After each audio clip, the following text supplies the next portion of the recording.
اعوذ باللہ من الشیطان الرجیم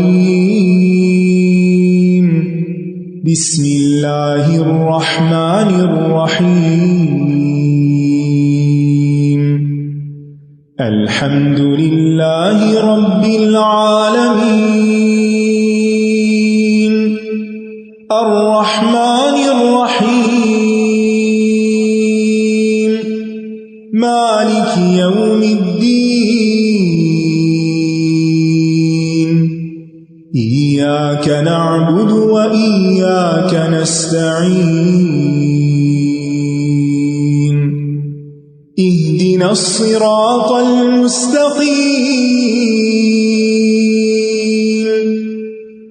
صراط الذین انعمت علیہم غیر المغضوب علیہم ولا الضالین۔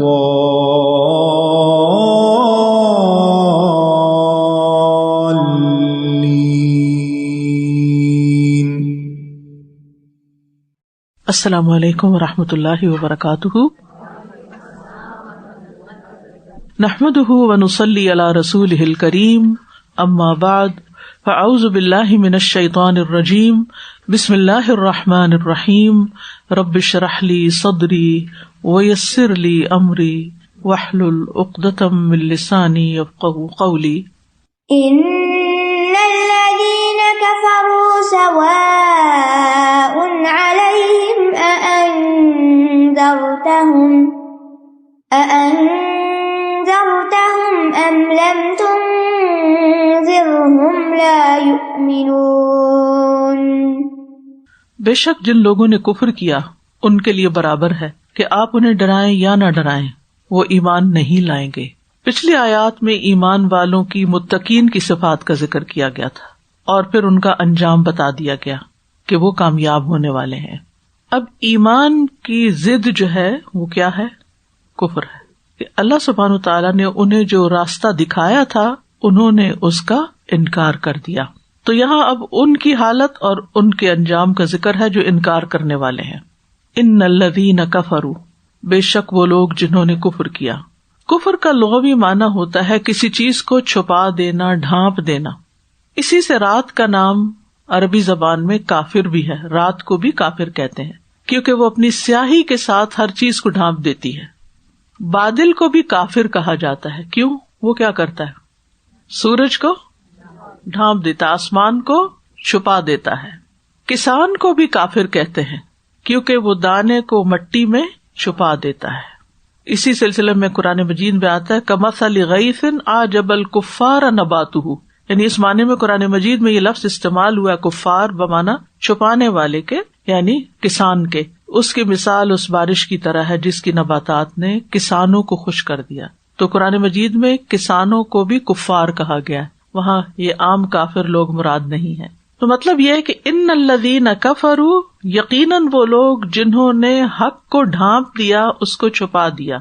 تو ہر وہ شخص جس تک دعوت حق پہنچ جائے پھر وہ نہ مانے جبکہ اس کو ماننا لازم ہو، تو ایسے شخص کو کافر کہا جاتا ہے کیونکہ وہ حق کا انکار کر رہا ہے، حق کے سامنے سر نہیں جھکا رہا، اس نے چھپا دیا۔ یعنی حق سامنے آیا، اس کے دل کو پتا چل گیا کہ یہ سچ ہے، لیکن اس نے ڈھانک دیا، اس کو چھپا دیا، یعنی اقرار نہیں کیا، اظہار نہیں کیا۔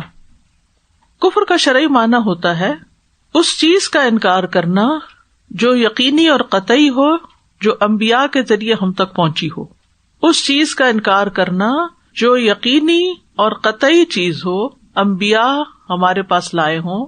اسی لیے کہا جاتا ہے کہ انبیاء جو کچھ لائے ہیں، جو بھی تعلیمات انہوں نے دی ہیں، اس کو جھٹلانا کفر کہلاتا ہے، اس کو نہ ماننا۔ یا پھر انبیاء جو لے کر آئے ہیں اس کو سچا سمجھنے کے باوجود اس کی پیروی نہ کرنا، سچا سمجھنے کے باوجود کہ ہاں یہ ٹھیک ہے، آئی ایگری ود اٹ، اقرار کر لیا، لیکن اس کی پیروی نہیں کی۔ جیسے فرعون کی مثال ہے، فرعون کو یقین تھا کہ موسیٰ علیہ السلام سچے ہیں، اس کی خبر ہمیں اللہ تعالیٰ نے دی ہے۔ سورۃ النمل میں فرمایا وَجَحَدُوا بِهَا وَاسْتَيْقَنَتْهَا أَنفُسُهُمْ ظُلْمًا وَعُلُوًّا، اور انہوں نے ظلم اور سرکشی سے ان کا انکار کیا حالانکہ ان کے دلوں نے یقین کر لیا تھا۔ یعنی فرعون اور اس کے جو حواری تھے ان کے دلوں کو یہ یقین آ گیا تھا. یہ کب آیا تھا؟ جب موسیٰ علیہ السلام نے عصا پھینکا اور اس نے وائپ آؤٹ کر دیا سب چیزوں کو, سب رسیوں اور ہر چیز کو, تو ان کو یقین آ گیا کہ واقعی یہ کوئی جادوگر نہیں ہے. لیکن پھر بھی انہوں نے کیا کیا؟ ظلم اور سرکشی کی وجہ سے انکار کر دیا. جبکہ دوسری طرف جادوگروں نے کیا کیا؟ مان لیا. حق دونوں کو نظر آئے, ایک نے مان لیا اور ایک نے نہیں مانا. اسی طرح اللہ تعالیٰ نے یہی بات موسیٰ علیہ السلام کی زبان سے قرآن میں کہی, قال لقد علمت ما انزل هؤلاء الا رب السماوات والارض.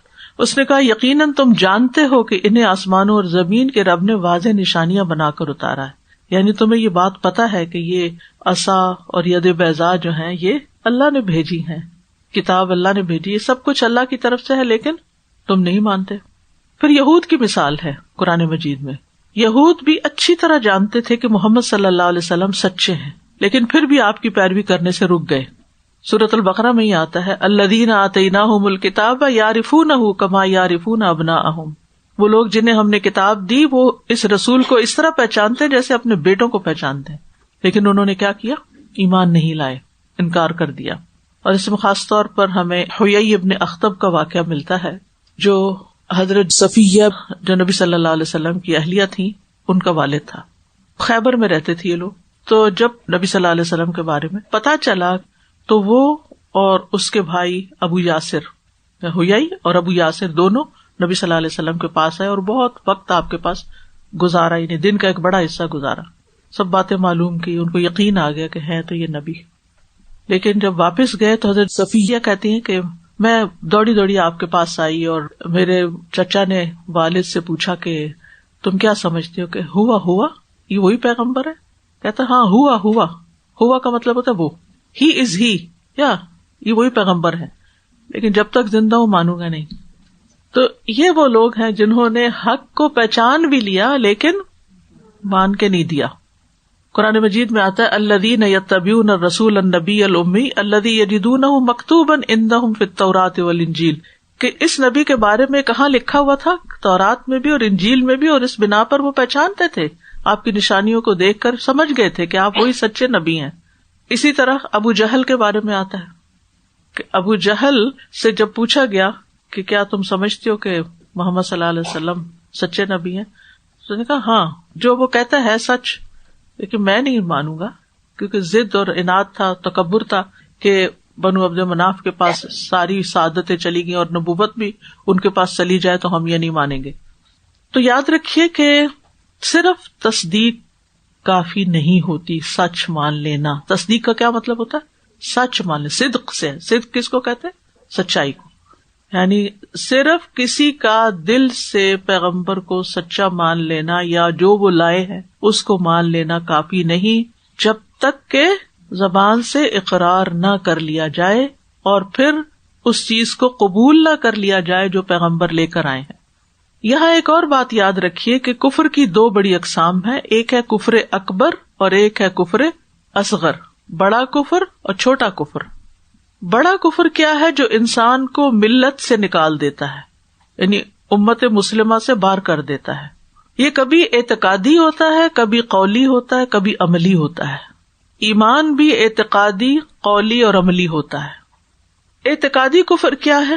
مثلاً اگر کوئی انسان اپنے دل سے دوبارہ جی اٹھنے کا انکار کرے کہ کوئی نہیں آنی قیامت, ایسی باتیں, تو یہ کیا ہوگا؟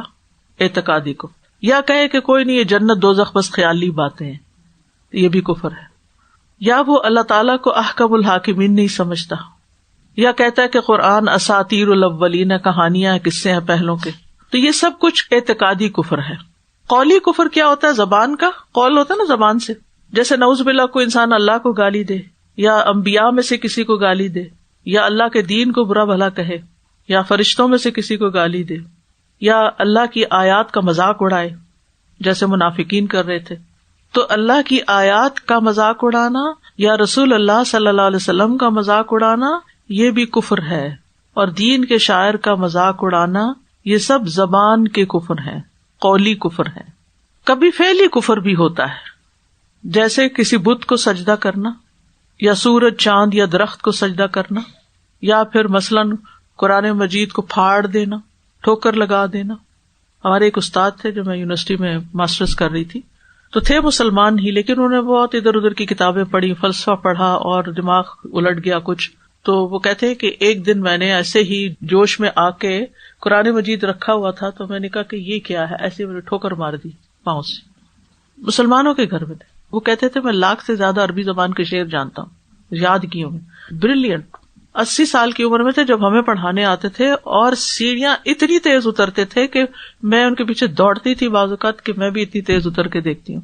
یہ بلا کا ذہن تھا ان کا, بلا کا حافظہ, بہت عقل مند. تو وہ کلاس میں ہمیں اپنا قصہ سناتے تھے کہ مجھ پہ اپنی جوانی میں ایک وقت ایسا آیا کہ میں نے قرآن مجید کی اس طرح توہین کی.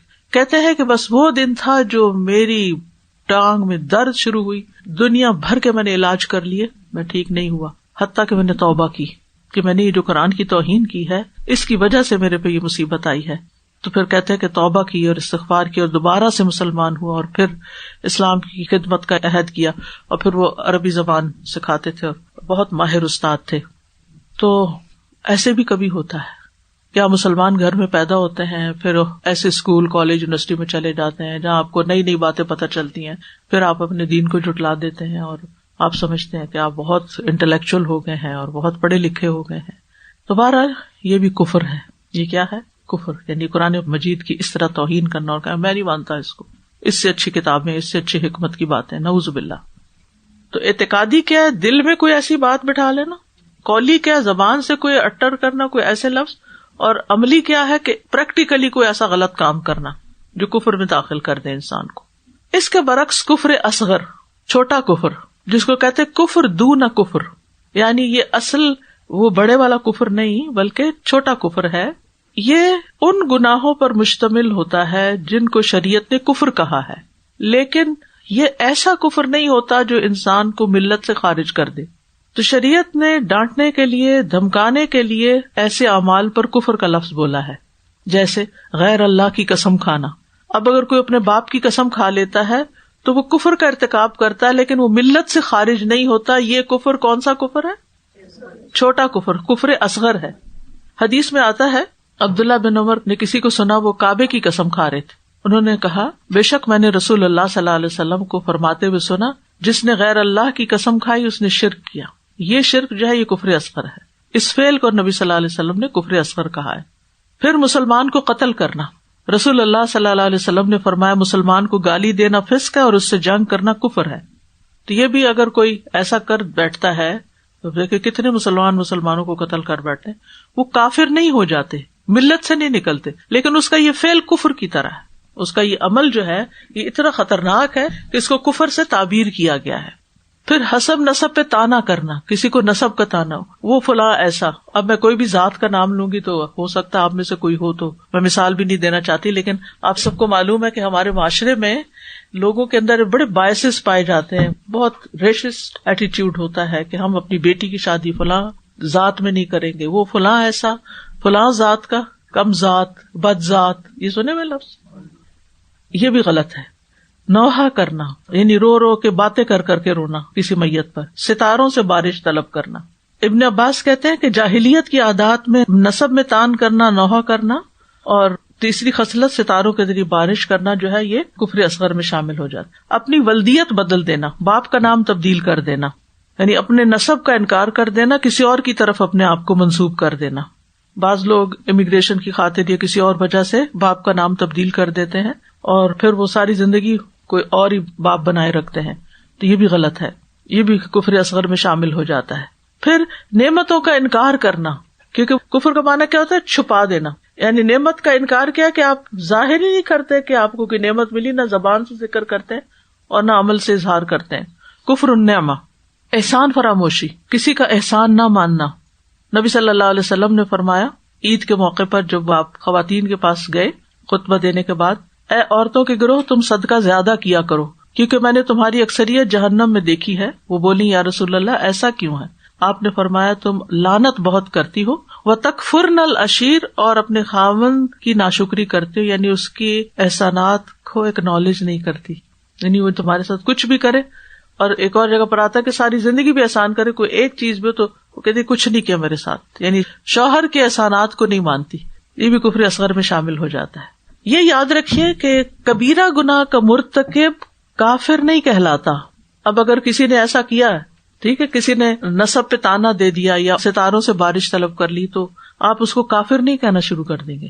یہ بہت احتیاط کی، کیونکہ ہمارے معاشرے میں مسلمانوں کے اندر کیا مصیبت آ چکی ہے، ہر چھوٹی بڑی بات پر لوگوں کو کافر بنا دیتے ہیں. تو کسی لا الہ الا اللہ پڑھنے والے کو کافر مت کہیں، چاہے وہ کتنا ہی گناہ گار ہو، الا یہ کہ اس نے وہ کوئی کام کیا جو اوپر کفر کی جو قسمیں بتائی میں نے. مثال کے طور پر اگر کوئی زانی ہے یا چور ہے یا شرابی ہے تو اس کو ناقص الایمان کہیں گے کہ اس کا ایمان ناقص ہے، لیکن کافر نہیں کہیں گے.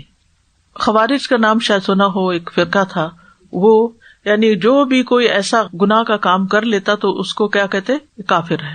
رسول اللہ صلی اللہ علیہ وسلم نے فرمایا جس نے اپنے بھائی کو کہا اے کافر تو ان دونوں میں سے ایک کافر ہو گیا.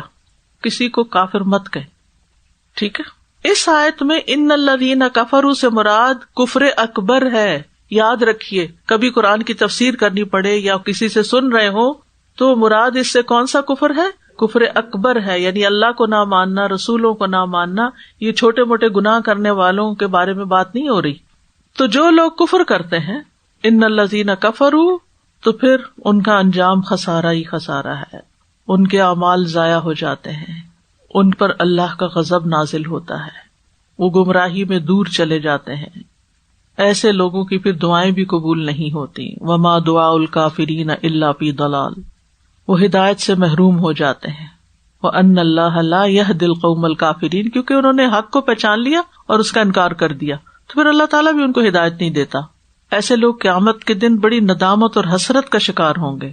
وقالوا لو كنا نسمع او نعقل ما كنا في اصحاب السعیر، کاش ہم سنتے حق کو اور سمجھتے تو ہم آج جہنم والوں میں شامل نہ ہوتے.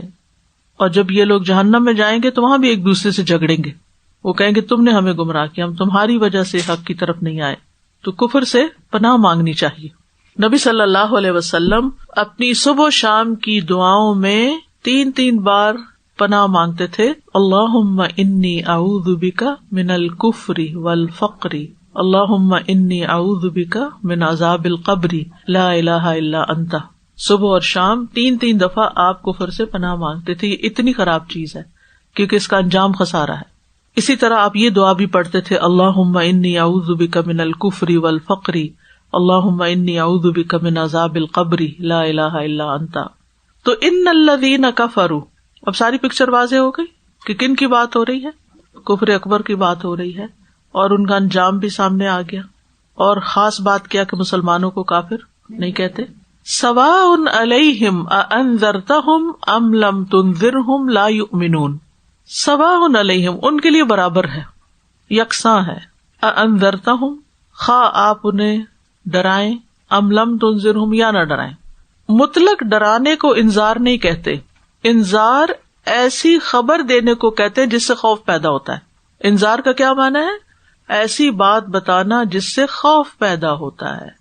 تو بعض ترجمے میں آتا ہے کہ آپ انہیں ڈرائیں یا نہ ڈرائیں، لیکن اصل معنی خبردار کرنا ہے. یعنی خبردار وہ لکھا ہوتا ہے نا، خبردار، الرٹ، کوشس، وارننگ کے معنوں میں آتا ہے. انذرتہم ام لم تنذرہم.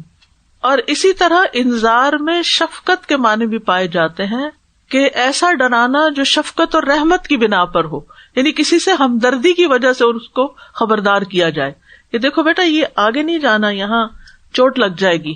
ٹھیک ہے، یہ خبردار کرنا ہوتا ہے. نبی صلی اللہ علیہ وسلم کو بشیر اور نذیر کہا گیا، یعنی آپ خبردار کرنے والے بھی ہیں. آپ نے لوگوں کو جنت کی خوشخبری بھی دی ہے اور جہنم سے خبردار بھی کیا ہے. تو یہ لوگ مومنوں کے بالکل اپوزٹ ہوتے ہیں، متقین کے بالکل اپوزٹ ہوتے ہیں، جو اپنا وقت، قوت، مال، دولت، ہر چیز اسلام کی مخالفت میں استعمال کرتے ہیں. واضح دلائل آنے کے باوجود اپنے کفر پہ قائم رہتے ہیں. نتیجہ کیا ہوتا ہے کہ ان کے مسلسل انکار اور ہٹ دھرمی کی وجہ سے ان کے اندر حق کو قبول کرنے کی صلاحیت ختم ہو جاتی ہے. یعنی حق صرف ایک دفعہ سامنے نہیں آتا، اللہ تعالیٰ مختلف طریقے سے حق کو دکھاتے ہیں اور یہ ہر دفعہ انکار کر دیتے ہیں. لہٰذا ان سے توفیق چھین لی جاتی ہے. کیا اس کا مطلب یہ ہے کہ پھر ان کو تبلیغ نہیں کرنی چاہیے یا ان کو سمجھانا چھوڑ دینا چاہیے؟ مثلاً آپ کا کوئی بچہ ہی ہے یا کوئی رشتے دار ہے، آپ اس کو ایک دفعہ سمجھاتے ہیں لیکن وہ بالکل سمجھ کے نہیں دیتا، پھر دوسری دفعہ کسی اور طرح سمجھاتے ہیں، تیسری دفعہ کسی اور طرح سمجھاتے ہیں، تو پھر آپ کہیں کہ ان کو بتائیں یا نہ بتائیں تو ان کے لیے برابر ہے، لہٰذا کوئی فائدہ نہیں بتانے کا. کیا یہ کہنا چاہیے؟ یہ اس کا مطلب نہیں ہے. اصل میں دو باتیں ہیں اس میں. ایک تو ان کو دھمکی دی گئی ہے کہ تم پہ نصیحت اثر نہیں کر رہی، دیکھ لو پھر ہوگا کیا. اور دوسرے نبی صلی اللہ علیہ وسلم کو تسلی دی گئی ہے کہ آپ خبردار کر رہے ہیں، آپ اپنے آپ کو غم میں نہ گھلائیں، کیونکہ آپ بہت تکلیف میں ہوتے تھے. لعلک باخع نفسک علی آثارہم ان لم یؤمنوا بہذا الحدیث اسفا، کہ آپ غم کر کر کے اپنے آپ کو ہلاک کر ڈالیں گے کہ یہ اس بات کو مانتے کیوں نہیں. تو فرمایا آپ کا قصور نہیں ہے، آپ چاہے انہیں بتائیں یا نہ بتائیں، یہ مانتے نہیں ہیں، یہ ان کا قصور ہے، آپ سے پوچھنی ہوگی اس کی، آپ اپنا کام کر رہے ہیں. تو دو چیزیں ہو گئی یہاں. ایک تو یہ کہ سمجھانا نہیں چھوڑنا چاہیے، کیونکہ ہمیں نہیں پتا کہ کون ماننے والا اور کون نہیں، اور کون کب ایمان لے آئے. اور دوسرا یہ ہے کہ جو نہیں مان رہے ان کے لیے ایک ڈراوا بھی ہے، اور پھر بتانے والے کو تسلی بھی ہے کہ جو لوگوں کے لیے ہدایت اور تقویٰ چاہتا ہے. نبی صلی اللہ علیہ وسلم کے لیے اللہ تعالیٰ فرماتے ہیں فَلَا تَذْهَبْ نَفْسُكَ عَلَيْهِمْ حَسَرَاتٍ، آپ کی جان ان پہ حسرتیں کر کر کے نہ جاتی رہے، یعنی آپ ان کے اوپر بہت غم نہ کریں. فَذَكِّرْ إِنَّمَا أَنْتَ مُذَكِّرٌ لَسْتَ عَلَيْهِمْ بِمُسَيْطِرٍ، آپ انہیں نصیحت کیجیے کیونکہ آپ نصیحت کرنے والے ہیں، آپ ذمہ دار نہیں، آپ ان پہ داروغہ نہیں ہیں. انما علیک البلاغ وعلینا الحساب، آپ کا کام پہنچا دینا، آپ پہنچاتے رہیں. تو اللہ سبحانہ وتعالیٰ نبی صلی اللہ علیہ وسلم کو تسلی دے رہے ہیں، جیسے پچھلے انبیاء کے واقعات بھی قرآن مجید میں اللہ تعالیٰ نے بتا کے تسلی دی کہ جب کوئی بھی نبی کسی قوم کو ہدایت کی بات بتاتا ہے تو سب نہیں مان لیتے، اور دین کے داعی ہونے کی حیثیت سے ہم سب کو بھی یہ بات سمجھ لینی چاہیے کہ جب ہم کسی کے سامنے دین کی بات رکھیں تو صرف یہ ایکسپیکٹ نہ کریں کہ یہ مان ہی جائے گا، اور پھر اگر نہیں وہ مانتا تو اپنے آپ کو بلیم نہ کرتے رہیں، کسی گلٹ کا شکار نہ ہو کہ ہم نے ٹھیک نہیں بتایا اور ہمیں کچھ اور کرنا چاہیے. ہدایت کون دیتا ہے؟ علی ھدی من ربہم، یہ توفیق اللہ کی طرف سے ہوتی ہے، ہمارا کام صرف پہنچا دینا ہوتا ہے. کیونکہ بعض اوقات ایسا ہوتا ہے نا کہ آپ سال ہر سال اپنے بچوں کو سمجھاتے رہتے، لیکن وہ کیا کرتے ہیں؟ وہی کرتے ہیں جو ان کی مرضی ہوتی ہے. اچھا، پھر لوگ بڑے ظالم ہوتے ہیں، وہ کہتے ہیں کہ دیکھو یہ اپنے بچوں کو سمجھاتے نہیں، انہیں سکھاتے نہیں. انہیں کیا پتا کہ کون کتنا سکھاتا ہے یا سمجھاتا ہے. تو ججمنٹل نہ ہو، دوسروں کے بارے میں ایسی رائے نہ دیں. ہر کوئی اپنے طور پر جس کے اندر تقویٰ ہوتا ہے نا، جس سے خود جنت میں جانے کا شوق ہوتا ہے نا، پھر یہ ہو نہیں سکتا کہ اسے یہ فکر نہ ہو کہ جو اس کے سب سے زیادہ پیارے ہوتے ہیں، اس کے اپنے ہی بچے، اس کے گھر والے، اس کے رشتے دار، اس کے بہن بھائی، وہ سب سے پہلے ان کی ہدایت چاہتا ہے، پھر اس کے بعد باہر جاتا ہے. لیکن ساتھ ہی یہ یاد رکھنا چاہیے کہ یہ ہمارے ہاتھ میں نہیں ہے، یہ اللہ کے ہاتھ میں ہے، اور اللہ ہی ہدایت دیتا، لہٰذا اللہ سے ہدایت مانگتے بھی رہنا چاہیے. فرمایا ان الذین کفروا سواء علیہم اانذرتہم ام لم تنذرہم لا یؤمنون، یہ ایمان نہیں لائیں گے، یہ نہیں ماننے والے. یعنی آپ جو بھی کوشش کر لیں یہ نہیں مانیں گے. کیا اس کا یہ مطلب ہے کہ کافروں میں سے کوئی بھی ایمان نہیں لایا؟ کیونکہ کہا جا رہا نا بے شک وہ لوگ جنہوں نے کفر کیا ان پر برابر ہے، خواہ ان کو خبردار کریں یا نہ کریں، انہوں نے نہیں ماننا. تو اس اسٹیٹمنٹ کا کیا یہ مطلب لیں کہ پھر آپ اپنا کام چھوڑ دیں، یا اس کا یہ مطلب لیں کہ کوئی بھی کافر مسلمان نہیں کبھی ہو سکتا؟ یہاں کفار کے مخصوص گروہ کی بات کی جا رہی ہے، جیسے ابو لہب، جیسے ابو جہل، جیسے امیہ بن صفوان، اور اسی طرح کے اور لوگ جو نہیں مانے تھے. جنگ بدر میں ان میں سے 70 مارے گئے تھے جو بڑے بڑے سردار تھے اور مان کے نہیں دیے تھے. لیکن دوسری مثالیں بھی ملتی ہیں کہ جس میں بہت سے لوگ مان بھی گئے تھے. سب کافروں کا یہ حال نہیں تھا، کچھ پہ نصیحت اثر کر گئی، ان کے دل جاگ گئے، ایمان کی طرف مائل ہو گئے، اور ایسے بہت سے لوگ تھے. ان میں سے ایک آدھ مثال آپ کو دوں گی، جیسے صفوان بن امیہ کی مثال ہے. صفوان بن امیہ جب مکہ فتح ہوا تو صفوان بھاگ گیا. اس کا ایک رشتہ دار تھا عمیر، وہ نبی صلی اللہ علیہ وسلم کے پاس آیا اور اس نے کہا کہ آپ صفوان کو امان دے دیں. آپ نے امان دے دی کہ وہ واپس آئے، ہم اس کو کچھ نہیں کہیں گے، اور نشانی کے طور پر آپ نے اپنا امامہ بھی، پگڑی اپنی بھی بھیج دی اس کے لیے. عمیر کو آپ نے پیغام دے کے بھیجا کہ میں 2 مہینے کے لیے اس کو امان دوں گا, وہ 2 مہینے مکہ میں رہے, اگر وہ مسلمان ہو جائے تو رہتا رہے, ورنہ پھر مکہ چھوڑ دے, کیونکہ اس کے بعد ایسے لوگوں کو مہلت دی گئی تھی نا, 4 مہینے رہے اور پھر جو نہیں اسلام لاتا وہ چلا جائے, کیونکہ مشرکین سے پاک کرنا تھا اس علاقے کو. تو بہرحال وہ شخص صفوان کے پاس گیا اور صفوان نبی صلی اللہ علیہ وسلم کے پاس آیا, اور اس کے دل میں نبی صلی اللہ علیہ وسلم کے لیے بھی کوئی جگہ نہیں تھی, دین اسلام کو بھی ناپسند کرتا تھا. جب غزوہ حنین ہوا مکہ فتح ہونے کے فوراً بعد, تو نبی صلی اللہ علیہ وسلم نے اس سے کچھ زریں مانگی تھی. تو انہوں نے کہا کہ آپ غصباً لے رہے ہیں, یعنی زبردستی مجھ سے لے رہے ہیں. آپ نے کہا نہیں, میں ادھاری لے رہا ہوں, میں واپس آ کے تمہیں دے دوں گا. جب آپ واپس تشریف لائے تو آپ نے نہ صرف یہ کہ اس کی زریں واپس کی, بلکہ اس کو 100 اونٹ دیے, پھر 100 اونٹ دیے, پھر 100 اونٹ دیے. وہ آپ کے حسن سلوک کو دیکھ کے اتنا متاثر ہوا کہ مسلمان ہو گیا. تو آپ صلی اللہ علیہ وسلم کا کتنا بڑا دل تھا نا, کہ جو شخص آج تک نہیں مان رہا تھا اور پھر امان بھی دی, اپنا امامہ بھی دیا, سب کچھ کیا, نہیں مان رہا, پھر بھی آپ اس کو اونٹ دے رہے ہیں, پھر بھی آپ اس پر احسان کر رہے ہیں. اگر ہمارا یہ اخلاق ہو جائے نا کہ جو لوگ ہمارے ساتھ زیادتی کرتے پھر بھی ہم ان کے ساتھ اچھا کریں, تو پتہ نہیں دین کہاں کہاں تک پھیل جائے. تو بہرحال اس نے کہا کہ میں اسلام میں رغبت رکھتا ہوں, اور کہنے لگا کہ آج تک مجھے رسول اللہ صلی اللہ علیہ وسلم سب سے زیادہ مبغوض تھے اور آج مجھے سب سے زیادہ محبوب ہیں. تو نبی صلی اللہ علیہ وسلم کا اخلاق اس پر اثر کیا. اسی طرح اکرمہ بن ابی جہل کی مثال ہے. جب نبی صلی اللہ علیہ وسلم نے مکہ فتح کر لیا تو بھاگ گئے مکہ سے, اور پھر جا کے کشتی میں بیٹھ کے کہا میں تو جزیرۃ العرب ہی چھوڑ کے جا رہا ہوں, میں نے یہاں نہیں رہنا اب, کیونکہ اسلام آ گیا. اسلام سے نفرت ہے, ابو جہل کا بیٹے تھے. لیکن پھر کیا ہوا, کشتی ڈوبنے لگی جس کشتی میں تھے, تو سارے لوگ اللہ کو پکارنے لگے, کہنے لگے کہ یہی تو وہ چیز تھی جس کی طرف نبی صلی اللہ علیہ وسلم دعوت دینے لگے تھے.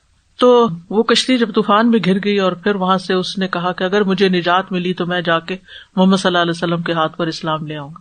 اس کا دل وہاں کھل گیا اور وہ مسلمان ہو گیا. اور آپ کو معلوم ہے کہ کتنا وہ اسلام کے لیے پھر فائدہ مند ثابت ہوئے, اور پھر غزوہ یرموک میں شہید بھی ہو گئے. تو یہاں مراد کفار کا مخصوص گروہ, اسپیسیفک لوگ ہیں, سارے کافر مراد نہیں ہیں. یہ وہ لوگ ہیں جن پر قرآن کی حقیقت, نبی صلی اللہ علیہ وسلم کی حقیقت پوری طرح واضح ہو گئی تھی, لیکن ہٹ دھرمی کی وجہ سے, تکبر کی وجہ سے, حسد کی وجہ سے, ضد کی وجہ سے آپ کی مخالفت کر رہے تھے. اور یہ مشرکین مکہ میں سے بھی تھے اور یہود میں سے بھی. قرآن مجید میں آتا ہے وَلَوْ أَنَّنَا نَزَّلْنَا إِلَيْهِمُ الْمَلَائِكَةَ وَكَلَّمَهُمُ الْمَوْتَى وَحَشَرْنَا عَلَيْهِمْ كُلَّ شَيْءٍ قُبُلًا مَا كَانُوا لِيُؤْمِنُوا إِلَّا أَن يَشَاءَ اللَّهُ وَلَكِنَّ أَكْثَرَهُمْ يَجْهَلُونَ. یہ وہ لوگ ہیں, یہ اسپیسیفک گروپ کون سا ہے؟ اگر واقعی ہم ان کی طرف فرشتے اتار دیتے, ڈائریکٹ ان کے پاس فرشتے بھیجتے, وَكَلَّمَهُمُ الْمَوْتَى, اور مردے قبروں سے نکل کے ان کو بتاتے کہ مرنے کے بعد ہم نے دیکھ لیا ہے, سزا عذاب سب کچھ قبر کے اندر, فرشتے وغیرہ دیکھ لیا, یہ سچی باتیں ہیں. وہ نکل کے بھی ان کو خبردار کرتے, اور ہم ان کے سامنے ہر چیز لا کے جمع کر دیتے. سمندر کی مچھلیاں ان کو آ کے تبلیغ کرتی, اور جنگل کے شیر اور جانور آ کے ان کے سامنے ان کو ہدایت کی بات کرتے, تو بھی یہ ایمان نہیں لانے والے تھے. کیونکہ ضد ہے نا, جو شخص ضد میں آ جاتا ہے اور جو کہتا ہے میں نہ مانوں, پھر اس کو کوئی نہیں سمجھا سکتا. فرمایا یہ ایسے نہ تھے کہ ایمان لاتے مگر یہ کہ اللہ چاہے, لیکن ان کے اکثر جہالت برتتے ہیں. تو اس آیت سے یہ پتہ چلتا ہے کہ جو نصیحت قبول نہیں کرتا, اللہ کی طرف متوجہ نہیں ہوتا, پھر اس کو نصیحت فائدہ نہیں دیتی اور وہ ایمان نہیں لاتا. سورۃ یاسین میں بھی آتا ہے وَسَوَاءٌ عَلَيْهِمْ أَأَنذَرْتَهُمْ أَمْ لَمْ تُنذِرْهُمْ لَا يُؤْمِنُونَ. یہی بات وہاں بھی کی گئی ہے. سورۃ یاسین سے ہی پتہ چلتا ہے کہ ڈرانا, خبردار کرنا کس کو فائدہ دیتا ہے. انما تنذر من اتبع الذکر وخشی الرحمن بالغیب فبشرہ بمغفرۃ واجر کریم. بے شک آپ تو اسی کو ہی ڈرا سکتے ہیں جو نصیحت کی پیروی کرے اور رحمان سے غائبانہ طور پر ڈرے, بس آپ اسے بخشش اور عزت والے اجر کی خوشخبری دے دیجیے. تو واضح ہو گئی آیت. ختم اللہ علی قلوبہم وعلی سمعہم وعلی ابصارہم غشاوہ وَلَهُمْ عَذَابٌ عَظِيمٌ. اللہ نے ان کے دلوں اور ان کے کانوں پر مہر لگا دی ہے اور ان کی آنکھوں پر پردہ ہے اور ان کے لیے بہت بڑا عذاب ہے. تو اللہ تعالیٰ نے یہاں ان رکاوٹوں کا ذکر کر دیا جو ان کو ایمان لانے میں مانے ہیں. پہلی چیز ختم اللہ علی قلوبہم. ختمہ سے مراد مہر ہے, اللہ نے مہر لگا دی. یعنی جب انسان کسی چیز کو بند کر دیتا ہے, اس کو تالا لگا دیتا ہے کہ کوئی چیز اس کے نہ اندر جائے نہ باہر, تو یہاں یہی حالت ہے ان کے دلوں کی کہ نہ اس میں خیر جاتی ہے اور نہ وہاں سے خیر نکلتی ہے، لاک کر دیے گئے. اور قلوب قلب کی جمع ہے. قلب الٹ پلٹ ہونے کو کہتے ہیں، اور دل کو بھی قلب اس لیے کہا گیا کہ اس کی حالت بدلتی رہتی ہے. سوال یہ پیدا ہوتا ہے کہ اگر اللہ نے ہی مہر لگا دی ان کے دلوں پر تو پھر ان کا تو قصور نہیں. بات یہ ہے کہ ان کو خبردار کیا گیا تھا، انہوں نے حق کو پہچان لیا تھا، لیکن ضد کی وجہ سے انکار کیا تو اب سزا مل رہی ہے ان کو دنیا میں کہ ان سے توفیق چھین لی گئی ہے. قرآن مجید میں آتا ہے فَلَمَّا زَاغُوا أَزَاغَ اللَّهُ قُلُوبَهُمْ، جب وہ ٹیڑھے ہو گئے تو اللہ نے ان کے دل ٹیڑھے کر دیے. یعنی جب انسان خود ہدایت نہیں لینا چاہتا تو پھر اللہ سبحانہ تعالیٰ بھی اس سے توفیق چھین لیتا ہے. یعنی اگر انسان گمراہی کا رستہ اختیار کرنا چاہتا ہے تو اللہ تعالیٰ اس کو گمراہی کے رستے میں ڈھیل دے دیتا، جاؤ چلتے جاؤ. اگر انسان اندھا پن اختیار کرتا ہے، حق کو دیکھنا ہی نہیں چاہتا، غفلت برتتا ہے، تو اللہ تعالیٰ اس میں اس کو ڈھیل دے دیتا ہے. کیونکہ یہ دنیا کی زندگی انسان کے لیے مہلت ہے، وہ جو کرنا چاہتا ہے اس کو اللہ تعالیٰ موقع دیتا ہے. تو ہوتا یہ ہے کہ شیطان انسان کے برے اعمال کو خوشنما بنا کر دکھاتا ہے، پھر شیطانوں کے لشکر انسانوں میں سے اور جنوں میں سے اس کو گمراہی کے رستے کی طرف بلاتے ہیں. اس کی خواہشات اور شہوات ہوتی ہیں. اسی طرح بعض اوقات حب الریاسہ ہوتی ہے. حب الریاسہ کا مطلب ہے کسی بادشاہت کی حرص، منصب کا حصول. اس کی کیا مثال ہے؟ اس میں 2 مثالیں آپ کو دوں گی. ایک شاعر تھا عربی کا، آشا اس کا نام تھا، آشا، ٹھیک ہے. تو وہ نکلا اپنے قبیلے سے اور نبی صلی اللہ علیہ وسلم کی طرف آ رہا تھا تو کہنے لگا کہ میں مسلمان ہونا چاہتا ہوں. تو راستے میں لوگوں نے اس کو روکا، دیکھو تم مسلمان نہ ہونا، کیونکہ اگر تم مسلمان ہوئے تو تمہیں دن میں 5 نمازیں پڑھنی پڑیں گی. تو اس نے کہا کوئی بات نہیں، اللہ کا حق ہے، پڑھ لوں گا. پھر انہوں نے کہا کہ تمہیں اپنے مال میں سے صدقہ بھی کرنا پڑے گا، زکات دینی پڑے. اس نے کہا کوئی بات نہیں، یہ تو اچھی بات ہے نا، غریبوں کی مدد کرنا. تو انہوں نے کہا کہ تمہیں وہ زنا سے بھی روکیں گے. کہنے لگا میں بوڑھا آدمی ہوں، مجھے اس کی ضرورت نہیں. کہنے لگے وہ تمہیں شراب سے بھی روکیں گے. کہنے لگا شراب، اچھا میں ایسا کرتا ہوں، ابھی جاتا ہوں واپس، 1 سال خوب شراب پیتا ہوں، پھر میں واپس جا کر مسلمان ہو جاؤں گا. اور جو ہی وہ گھر پہنچا گرا، مر گیا، مسلمان نہیں ہوا. تو بعض اوقات خواہشات انسان کو اسلام قبول نہیں کرنے دیتی. اسی طرح حب الریاسہ، ہرقل، بخاری میں طویل حدیث آتی ہے ہرقل کے بارے میں کہ جب اس تک نبی صلی اللہ علیہ وسلم کا پیغام پہنچا، آپ کا خط پہنچا، تو اس نے پہچان لیا کہ یہ سچے نبی ہیں اور اسلام کی طرف رغبت بھی ظاہر کی.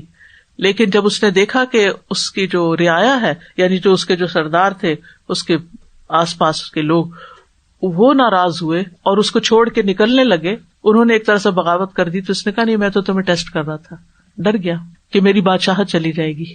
تو بعض اوقات یہ دنیا کی لالچ، دنیا کی چیزیں انسان کی ہدایت کے رستے میں رکاوٹ بن جاتی ہیں. بہت سے لوگ، ہمیں کفار کی بات نہیں کریں، خود مسلمان قرآن کیوں نہیں پڑھتے، قرآن کلاس میں کیوں نہیں آتے، کیا کہتے ہیں؟ پھر ہمیں عمل کرنا پڑ جائے گا، پھر ہمیں حجاب کرنا پڑ جائے گا، پھر ہمیں یہ بھی چھوڑنا ہوگا، وہ بھی، یہ بڑا مشکل ہے، ہم اس کے بغیر ہی ٹھیک ہے. تو اب اس میں اللہ تعالیٰ کا قصور ہے؟ یہ تو آپ کی اپنی چوائس ہے کہ آپ نہیں خود چاہتے، تو پھر کیا اللہ تعالیٰ زبردستی توفیق دے کہ نہیں تم نہیں چاہتے لیکن میں چاہتا ہوں کہ تم اسی رستے پہ چلو؟ رستہ تو اللہ نے دکھا دیا، علم تو آ گیا، لیکن توفیق نہیں ہوئی ایمان لانے کی اور ہدایت حاصل کرنے کی.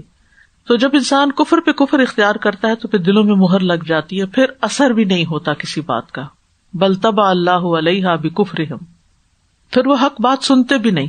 فأعرض اکثرہم فہم لا یسمعون، تو ہدایت اس کو ملتی ہے جو ہدایت کا طالب ہوتا ہے. کہیں اس کے دل کے گوشے میں ہدایت کے لیے محبت ہوتی ہے، وہ کوشش بھی کریں. والذین جاہدوا فینا لنہدینہم سبلنا، جو لوگ ہمارے راستے میں محنت کریں گے، جدوجہد کریں گے، ہم انہیں ضرور اپنا رستہ دکھائیں گے، راستے دکھائیں گے، صرف راستہ نہیں. وعلی سمعہم، اور ان کے کانوں پر بھی مہر لگی ہوئی ہے، سنتے بھی کچھ نہیں. سب جو ہے مفرد ہے لیکن جمع کے معنوں میں استعمال ہوا ہے. لفظ سنگولر ہے لیکن ترجمہ اس کا کانوں کیا جاتا ہے، یعنی ان کے کان حق سننے سے پردے میں ہیں. کیوں؟ کیونکہ خواہشات میں گھرے ہوئے ہیں، خواہشات ان کو سننے نہیں دیتی.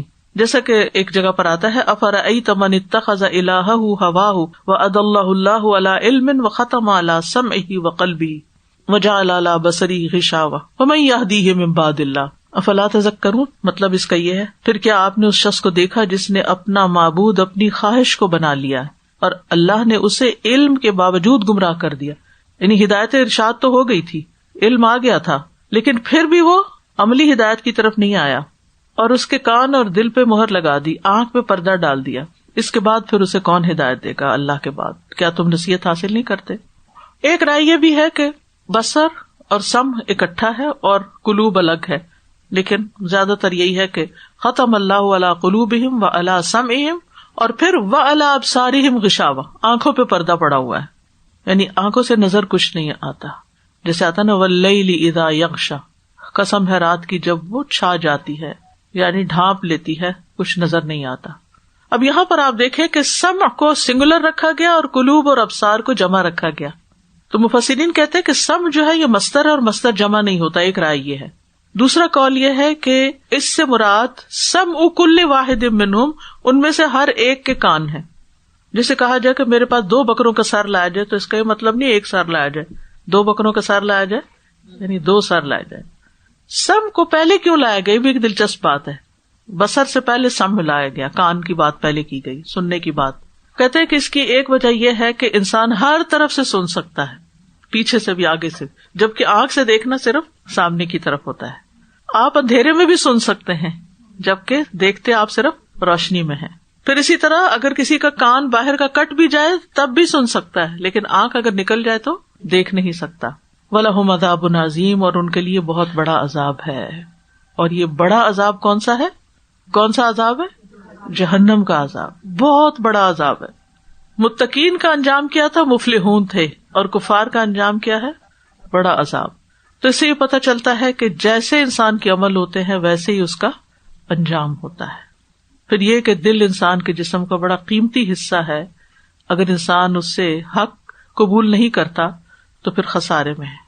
اور حق کے لیے سینے کا کھل جانا اللہ کا بہت بڑا احسان ہے کہ دل کھل جائے اور پھر انسان اس کو قبول کر لے اور پھر اس سے محبت کرے۔ تو یاد رکھیں یہ ہدایت کی دولت اللہ ہی کی دی ہوئی ہوتی ہے، یہ نہ سوچے کہ میں نے یہ کیا تو مجھے ہدایت مل گئی، اس لیے اس نعمت پر شکر ادا کریں، اور جب انذار کی کوئی بات ہو تو خوف محسوس کریں، اور اپنے کانوں اور آنکھوں کو ہدایت کے لیے کھلا رکھیں اور دل کو اس کے لیے تیار رکھیں۔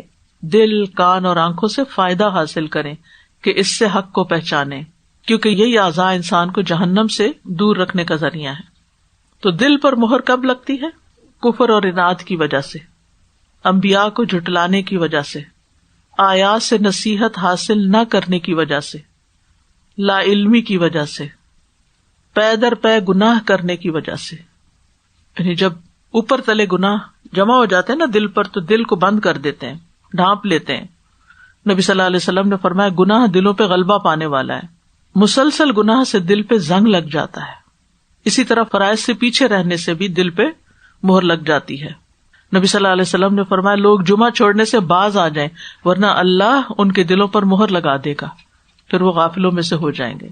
پھر خواہش پرستی سے، یہ ہدایت کے راستے کی رکاوٹیں میں آپ کو بتا رہی ہوں۔ پھر صرف دنیا کی فکر کرنے سے، دنیا دنیا دنیا، آخرت کے لیے کوئی وقت نہ نکالنا۔ پھر سستی، غفلت اور اعراض۔ تو ہمیں اللہ تعالیٰ سے دعا کرنی چاہیے کہ اللہ ہمارے دل میں نور پیدا کر دے اور ہمیں توفیق عطا کر دے۔ اللہم اجعل فی قلبی نورا، اور اللہ سبحانہ وتعالیٰ ہمیں اپنے کان، آنکھ، دل ان سب سے فائدہ اٹھانے کی توفیق دے۔ اللہم متعنی بسمعی وبصری واجعلہم الوارث منی وانصرنی علی من یظلمنی وخذ منہ بصاری۔ اے اللہ مجھے میری سماعت اور بصارت یعنی نگاہوں سے فائدہ پہنچا، یعنی میں اس سے فائدہ حاصل کروں، ان کو صحیح جگہ پر استعمال کر کے، اور انہیں میرا وارث کر دے، یعنی ایسے کام کر جاؤں کہ بعد میں بھی اس کا فائدہ پہنچتا رہے۔ ایک اور دعا ہے اللہم اصلح لی سمعی و بصری واجعلہم الوارثین منی۔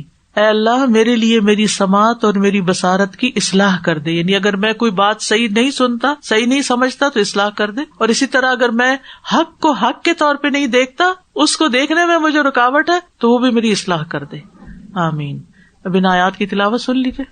ان الذين كفروا سواء عليهم أأنذرتهم ام لم تنذرهم لا يؤمنون ختم الله على قلوبهم وعلى سمعهم وعلى أبصارهم غشاوة ولهم عذاب عظيم. آنکھیں اور کان بند ہوتے ہیں نا، دل تو کنٹینر ہے، جو آنکھوں سے آپ بھیجیں گے وہ وہاں ہوگا جو کانوں سے بھیجیں گے. لہٰذا اگر رانگ انفارمیشن جا رہی ہے تو پھر کیا ہوگا؟ حق دیکھ کر اس کی ایسی غلط تعویل کر لینا، اپنے آپ کو دھوکہ دینا کہ پھر خود بھی بھٹکنا اور دوسروں کو بھی بھٹکا دینا. اصل چیز دل ہے. خواہشات وغیرہ بھی دل میں ہی ہوتی ہیں کہ وہ اتنی خواہشات اندر کہ حق آتا بھی ہے تو باہر نکال دیتی ہے، نہیں مجھے ایکسپٹ نہیں کرنا. جیسے کوئی بہت اندر سے بھرا ہوا ہوتا ہے نا کھانے کا مسئلہ، تو اس کو کوئی چیز دے تو وہ وامٹ کر دیتا ہے، یعنی مجھے نہیں کھانا.